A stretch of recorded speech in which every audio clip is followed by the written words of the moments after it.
माता का दर्जा देते थे।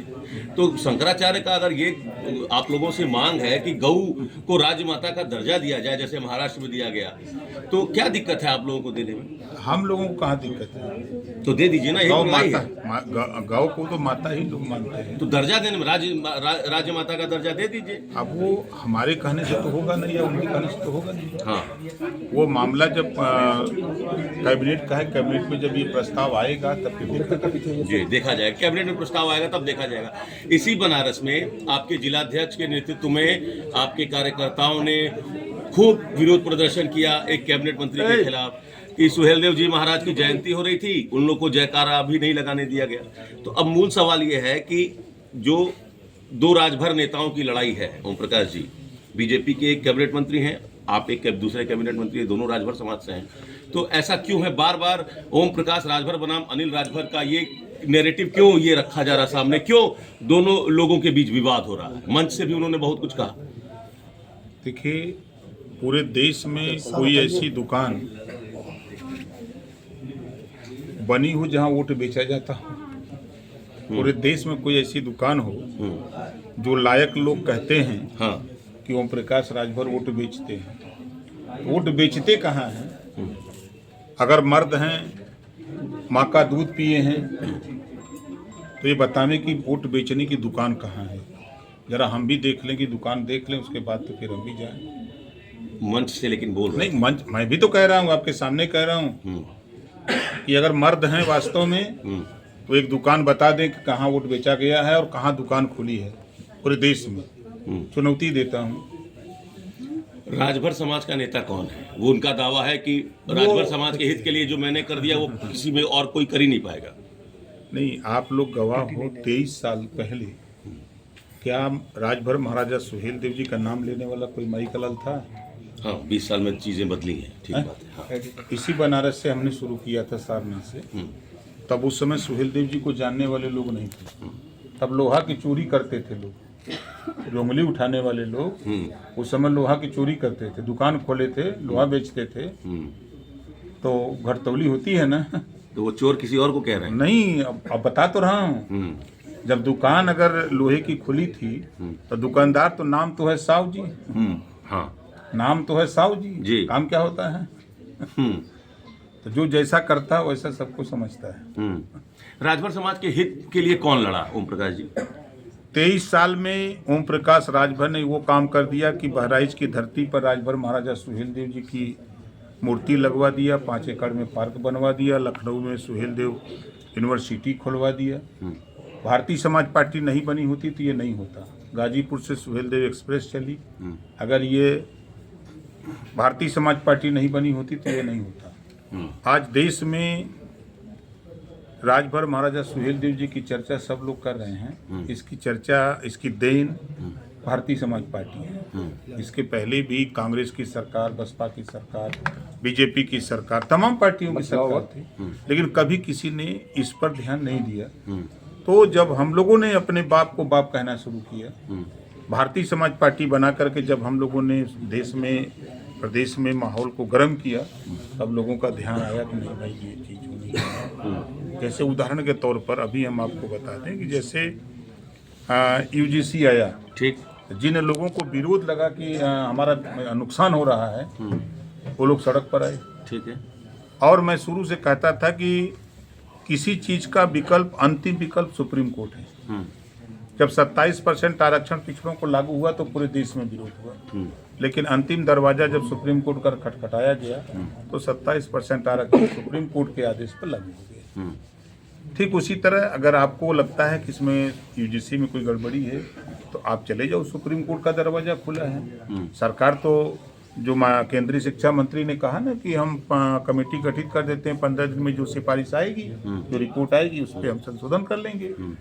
अगर उस सरकार के फैसले पर नहीं संतुष्टि है, अब सुप्रीम कोर्ट चले जाओ। ओम प्रकाश जी, यूजीसी का जो नया गाइडलाइन आया वो सुप्रीम कोर्ट के रिकमेंडेशन पर आया, ठीक। अब मेरी बात सुन लीजिए, 118% की वृद्धि हुई है SC ST OBC समाज के छात्रों पर उच्च शिक्षा में डिस्क्रिमिनेशन को लेकर। उसके बाद ये नियम, ये गाइडलाइन बना, और जिस तरीके से आपकी सरकार बिल्कुल छोड़ दी थी कि करिए आप लोगों ने तो कोई सख्ती बरती नहीं। ये पिछड़े ओबीसी समाज के लोगों का कहना है कि सरकार डबल गेम खेल रही है।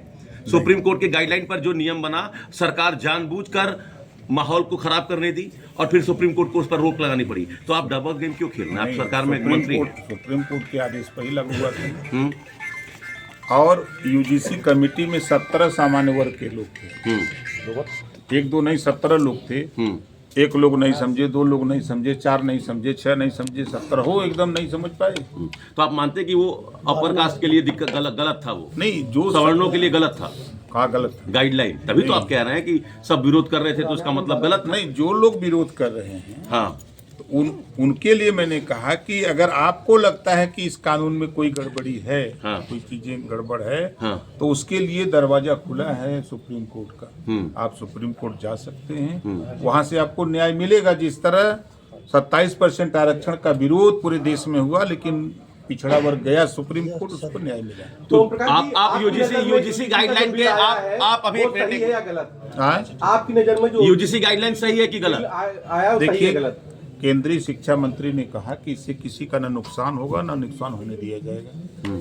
ये माननीय धर्मेंद्र प्रधान जी ने खुद कहा आकर के प्रेस के सामने। आप मानते हैं उच्च शिक्षा में ओबीसी SC/ST के साथ ज्यादती होती है? आप पहले ये मानते हैं कि नहीं मानते? नहीं, बिल्कुल मानते हैं। अगर होता नहीं तो कानून में संशोधन क्यों होते? तो फिर सख्ती से क्यों नहीं लागू करवा रहे हैं आप लोग? तो लागू अब सुप्रीम कोर्ट का मामला है, सुप्रीम कोर्ट स्टे दिया है। अध्यादेश लाने, आप तो SC/ST के खिलाफ जो सुप्रीम कोर्ट का डिसीजन आया, आप अध्यादेश लेकर आए कि नहीं है? सुप्रीम कोर्ट के आदेश पर लेके आए। हाँ, तो आप अध्यादेश क्यों नहीं लेकर आ रहे? यही तो सवाल है। भाई, सुप्रीम कोर्ट ने डेट दिया है ना 13 मार्च का। ठीक है, अब उसका 13 तारीख तक जो सुप्रीम कोर्ट के गाइडलाइंस है उसको हम नकार नहीं सकते ना। तो SC/ST OBC की लड़ाई ओम प्रकाश राजभर लड़ेंगे? काहे नहीं लड़ेंगे? हम तो सबकी लड़ाई लड़ते हैं। नहीं, फिर आप डिप्लोमेटिक आंसर नहीं, है। नहीं। आप SC/ST OBC की लड़ाई लड़ेंगे कि किसी नहीं? कानून से, हाँ, किसी कानून से अगर किसी का नुकसान समझ में आ रहा है किसी वर्ग का, तो उसके लिए अंतिम दरवाजा सुप्रीम कोर्ट है। आप अपनी बात वहां जाके कह सकते हैं कि हमारा इससे नुकसान हो सकता है, इसमें संशोधन कर लिया जाए। ठीक है। और यही सुप्रीम कोर्ट में दाखिल भी हुआ है। तो उसके सुप्रीम कोर्ट के सुनवाई के बाद आगे का रुख आप स्पष्ट करेंगे? हाँ, बिल्कुल। समाजवादी पार्टी PDA पंचांग बंटवा रही है और PDA का नारा लगा रही है। एक बार भी आपके मुंह से PDA समाज को लेकर कुछ नहीं निकला। चुनाव सामने है, अब PDA समाज का वोट अगर समाजवादी पार्टी को मिल जाएगा तो आप कहेंगे कि फिर इसमें भी दिक्कत है। देखिए, PDA का फार्मूला पहले समझ लीजिए। परिवार डेवलपमेंट अथॉरिटी है, अभी वो PDA पाठशाला चलाए, तो PDA पाठशाला में बताते थे कि अखिलेश डिम्पल का परिवार है, ये पढ़ा रहे थे। जब 5 साल अखिलेश यादव जी मुख्यमंत्री थे, 3 सितंबर 2013 को हाई कोर्ट ने आदेश दिया कि 27% आरक्षण का लाभ 12 जातियां उठा रही हैं, इसको बांट करके सभी जातियों को दिया जाए। तब PDA याद आया? तब तो PDA याद नहीं आया। और नाई, गोंडपाल, प्रजापति, बिंद, केवट, मल्ला, राजभर, चौहान, आर्य, कर्कवंशी, बंजारा, बहेलिया, कंगार तो याद नहीं आया। जोल्हा, दुनिया, अंसारी, साईं, दर्जी, फकीर याद नहीं आया। तब तो खाली याद आया कौन? उनकी जाति। अपनी जाति को चीन चीन के लड्डू बांट रहे थे। आज PDA की बात कर रहे हैं, आप देखिएगा ना। PDA पंचांग में विधानसभा चुनाव के बाद होगा या उसके पहले होगा? त्रिस्तरीय रिजर्वेशन को लेकर आप, चूंकि आप पंचायती राज मंत्री हैं, उसको लेकर जो आयोग का गठन होना था अभी तक नहीं हो पाया। आरक्षण का क्या प्रावधान रहेगा? तो पहले पंचायत चुनाव पर बता दीजिए कब होगा? देखिए, पंचायत चुनाव को लेकर के जो भ्रम है, SIR को लेकर के भ्रम है। पंचायत चुनाव की पूरी तैयारी सरकार कर रही है। मतपत्र छप करके सभी जिले में चले गए हैं और 28 तारीख को अंतिम प्रकाशन होने जा रहा है मतदाता सूची का। माइक ऊपर करिए। क्योंकि अभी SIR का कार्यक्रम अभी 6 फरवरी तक है, इसका अंतिम 6 मार्च तक है। इस नाते लोग भ्रम में हैं कि अभी जातिवार जनगणना का ऐलान हो गया है, वो कराएगी सरकार, कर्मचारी उसमें लग जाएंगे। तो ये भ्रांति का वजह है। चुनाव, पंचायत चुनाव समय पर होगा और सरकार उसके लिए पूरी तरह तैयार। अभी लेकिन आप बताएं नहीं, विधानसभा चुनाव से पहले होगा कि उसके बाद होगा? यही तो मूल सवाल है। नहीं, विधानसभा चुनाव से पहले होगा। पहले होगा जी। ये इस समय उत्तर प्रदेश की सरकार को लेकर एक बड़ा दावा किया जा रहा है आपके मुखिया को लेकर। अभिमुक्तेश्वरानंद जी जो शंकराचार्य हैं, उन्होंने आपकी सरकार को 11 मार्च तक का समय दिया है। गऊ को राज्य माता का दर्जा दीजिए आप लोग और बीफ एक्सपोर्ट पर 100% आप रोक लगाइए। अगर ऐसा नहीं करेंगे तो वो आपके मुखिया को ही कह रहे हैं कि हम हिंदू समाज से अलग कर देंगे। आप चूंकि कैबिनेट मंत्री हैं, क्या कहेंगे शंकराचार्य के इस सवाल पर? देखिए, देश संविधान से चल रहा है और संविधान को बदलना, संविधान की व्यवस्था को बदलना किसी शंकराचार्य के बयान से नहीं हो सकता। जो संविधान में व्यवस्था है उस संविधान के हिसाब से सरकार काम कर रही है और उसी संविधान से देश चल रहा है, उसी संविधान को सब लोग मानते हैं। अब किसी के कहने से कोई नया कानून नहीं बन जाएगा।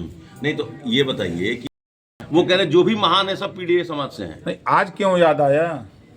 नहीं तो पहले से बोल रहे हैं नहीं, पीडीए, लोकसभा के समय से कह रहे हैं। आज हम आपसे सवाल करते हैं कि 5 साल मुख्यमंत्री अखिलेश जी थे, कभी राजभर महाराजा सुहेल देव जी की जयंती पर या विजय दिवस पर 2 फूल या 1 फूल चढ़ाए हों? बता दो। तो सुहेल देव जी राजभर जी बरेली के सिटी मजिस्ट्रेट जो बर्खास्त सिटी मजिस्ट्रेट है वो कल शंकराचार्य से मिले हैं। उन्होंने आश्वासन दिया यूसी बिल के खिलाफ उन्होंने तारीख भी तय कर दी, इसको वापस लें। आप पढ़े लिखे लोग हो भाई, देखो कोई व्यक्ति अगर इस्तीफा देता है ना तो उसका बीमारी का कारण होता है, पारिवारिक समस्या हो सकती है, इसके लिए तब इस्तीफा दे सकता है। कोई यूजीसी और शंकराचार्य के नाम पर कोई इस्तीफा नहीं देता है। वो तो दे दिए, वो ड्रामा रहा यार, दे दिए। अरे आप पढ़े लिखे हो, आप समझो। वो दे दी इसी नाम पर, मैं कह रहा हूँ। हाँ, तो आप इसी नाते उसके खिलाफ कार्रवाई आप इस्तीफा अनएक्सेप्ट करके बर्खास्त कर दीजिए। नहीं, देखो ये ड्रामा था, राजनीति में आने का एक रास्ता ढूंढा जा रहा तो था। कौन करवा रहा है? मंचन किसका है? कौन ड्रामा करा रहा है? वो अग्निहोत्री कर रहे हैं। तो करा कौन रहा है तो बताइए। अलंकार के पीछे कौन है? खुद कर रहे हैं। आपकी नजर में अलंकार किस पार्टी के संपर्क में है? किस पार्टी के संपर्क में? आप कह रहे हैं ना राजनीति में आने का। आपको पता है ना कि माता प्रसाद पांडे से कौन बात किया था?